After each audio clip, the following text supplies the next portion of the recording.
Assalamualaikum warahmatullahi wabarakatuh. Berjumpa lagi dengan Bu Endah. Hari ini kita akan belajar bersama lagi ya anak-anak. Tapi sebelum mulai belajar, kita baca doa dulu. Yuk baca basmalah. Bismillahirrahmanirrahim. Alhamdulillah. Sudah berdoa, berarti sudah siap untuk belajar. Tapi sebelum mulai belajar, ibu ingin bertanya, apa kabar anak-anak ibu di rumah? Jawab ya. Alhamdulillah. Luar biasa, sehat, Allahu Akbar. Wah, Masya Allah, meskipun belajar di rumah, anak-anak harus tetap semangat dan jangan lupa untuk senantiasa menjaga kebersihan. Anak-anak, hari ini kita akan belajar bersama, yaitu tema 1, subtema 4, pembelajaran 1, 2, dan 3, tentang pertumbuhan dan perkembangan tumbuhan. Nah, sebelum mulai belajar, anak-anak, ibu berharap setelah kita nanti mempelajari materi ini, anak-anak akan semakin menjaga dan peduli dengan tumbuhan serta lingkungan di sekitar kita ya. Jadi kalau ada tanaman, itu harus senantiasa dirawat, tidak boleh dirusak dengan sembarangan. Nah, sekarang anak-anak perhatikan gambar di samping. Yaitu ada gambar apa anak-anak? Ada gambar berbagai macam jenis tanaman. Ya, tanaman itu sama dengan makhluk hidup yang lain yang mengalami pertumbuhan. Tanaman pun memiliki daur hidup dan cara berkembang biak yang berbeda-beda. Ada tanaman yang mengalami perkembangbiakan secara alami dan ada yang mengalami perkembangbiakan secara buatan. Apa sih Bu perkembangbiakan alami pada tanaman itu?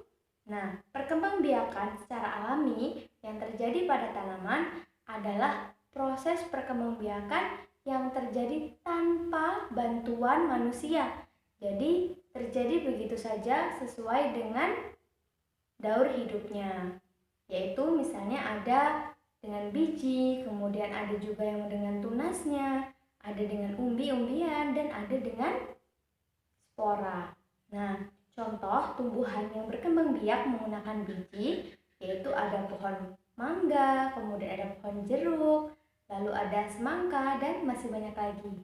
Lalu contoh tumbuhan dengan cara berkembang biak menggunakan tunas yaitu ada pohon pisang, bambu, dan cocor bebek.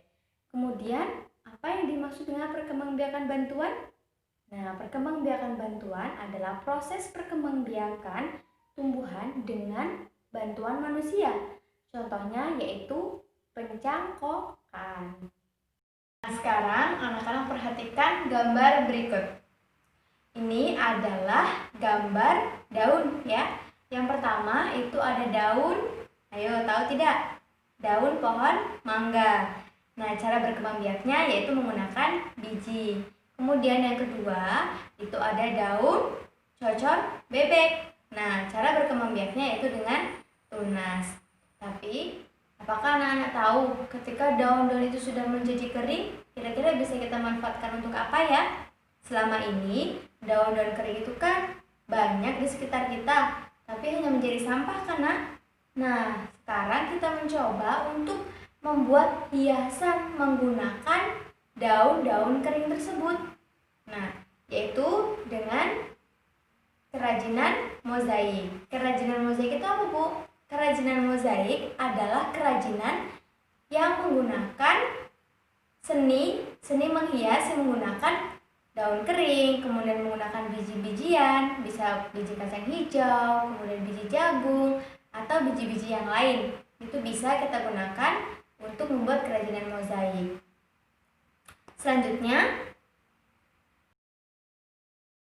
Selanjutnya yaitu perkembangbiakan tumbuhan dengan tunas. Selain dengan biji, tumbuhan berkembang biak dengan tunas.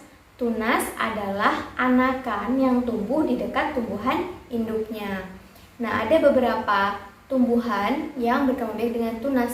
Contohnya, daun cocor bebek itu tunasnya tumbuh di sekitar daun induk atau di tepi daun induk.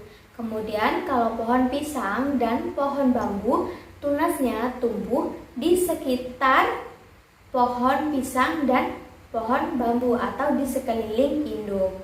Nah, sekarang anak-anak perhatikan gambar berikut. Ini adalah gambar apa? Gambar bunga. Gambar bunga yang indah dan cantik. Tapi apakah anak-anak pernah berpikir sebenarnya bunga ini bermanfaatnya untuk apa ya terhadap tumbuhan?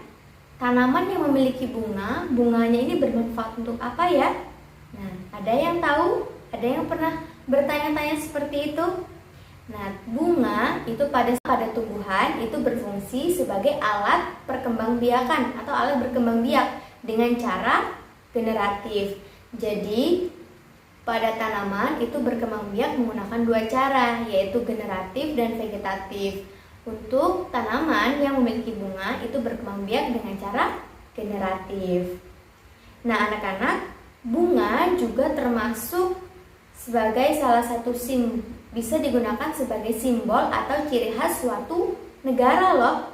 Contohnya Indonesia, ada beberapa jenis bunga yang menjadi simbol dari negara Indonesia atau ciri khas dari negara Indonesia.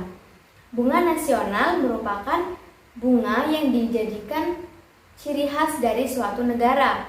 Kalau di Indonesia ada 3 jenis. Yang pertama ada melati. Melati biasa disebut sebagai puspa bangsa.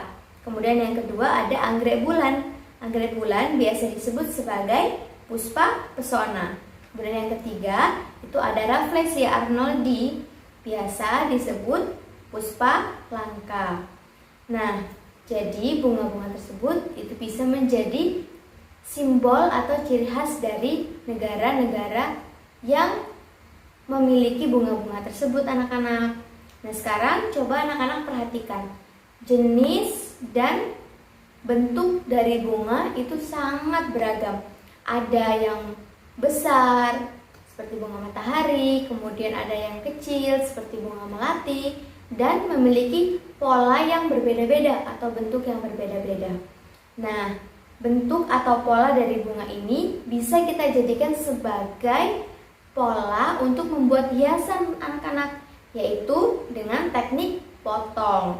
Teknik potong itu ada 2. Yang pertama yaitu dengan teknik menggunting, dan yang kedua adalah teknik merobek. Sekarang anak-anak perhatikan, kita coba akan membuat karya dengan teknik potong seperti pada buku paket kalian halaman 163 ya. Dibuka bukunya sekarang, Ibu tungguin. Sudah dibuka halaman 163? Nah, anak-anak juga perlu menyiapkan bahan-bahannya seperti kertas warna-warni atau origami, kemudian ada gunting dan ada lem. Pertama, anak-anak potong kertasnya yang warna-warni itu menjadi kecil-kecil, menjadi bagian yang kecil-kecil. Kemudian letakkan potongan tersebut pada pola yang sudah disiapkan, pola berbentuk bunga tersebut, tapi diberi lem. Nah, sehingga kertas warna-warni itu bisa menempel dan anak-anak bisa menggunakan warna dari kertasnya sesuai dengan kesukaan kalian masing-masing. Ini hampir sama dengan cara mewarnai, tapi bedanya kita menggunakan kertas warna-warni. Sudah? Selanjutnya kita akan belajar pembagian dengan teknik pistol. Nah, anak-anak sudah pernah dengar belajar pembagian dengan teknik pistol? Simak pembelajaran pembagian dengan teknik pistol berikut ya. Nah, sekarang kita akan belajar pembagian dengan teknik pistol dengan soal yang terdapat di buku kalian halaman 165. Siti memiliki 484 tangkai bunga anggrek. Siti ingin menyimpan dalam 4 buah vas bunga dengan banyak tangkai bunga yang sama pada masing-masing vas. Berapa banyak tangkai bunga anggrek pada setiap vas bunga? Pertama, kita buat pistolnya, lalu masukkan bilangan yang dibagi ke dalam pistol, lalu angka pembaginya kita letakkan di luar pistol. Kemudian, pilihlah angka pertama yang dibagi, yaitu 4 dibagi 4 sama dengan 1, kita letakkan di atasnya. Lalu 1 dikali 4 sama dengan 4, kita letakkan di bawah angka 4 yang dibagi tadi. Selanjutnya kita kurangi, maka hasilnya 84. Karena hasilnya belum 0, maka kita ulangi pembagiannya. Kita pilih angka paling depan dari bilangan angka yang dibagi, yaitu 8. 8 dibagi 4 sama dengan 2. Dikali 2 dikali 4 sama dengan 8. Kemudian dikurangkan. Sisanya adalah 4. Selanjutnya 4 dibagi 4 sama dengan 1. Lalu 1 dikali 4 sama dengan 4. Lalu kita kurangi hasilnya 0. Sehingga hasilnya 121. Wah, hari ini kita sudah belajar sangat banyak. Anak-anak, ada yang bisa membantu Ibu menyimpulkan atau sebenarnya kita sudah belajar apa saja sih hari ini? Ayo di rumah, ada yang menjawab tidak? Hari ini kita sudah belajar tentang pertumbuhan dan perkembangan tumbuhan atau tanaman. Kemudian kita juga sudah belajar tentang perkembangbiakan tumbuhan, yaitu dengan cara generatif, kemudian vegetatif. Lalu juga sudah belajar tentang tumbuhan yang berkembang biak dengan biji, dengan tunas. Lalu ada yang berkembang biak secara alami dan secara buatan.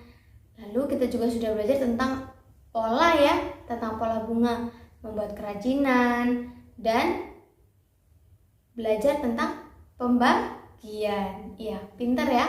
Untuk anak-anak di rumah, tetap semangat belajar. Meskipun kita belajar yang jarak jauh, anak-anak di rumah, ibu di sekolah, tapi harus tetap semangat belajar. Jangan boleh tidak semangat atau bermain-main kalau belajar, ya. Semoga kita bisa segera bertemu ya anak-anak.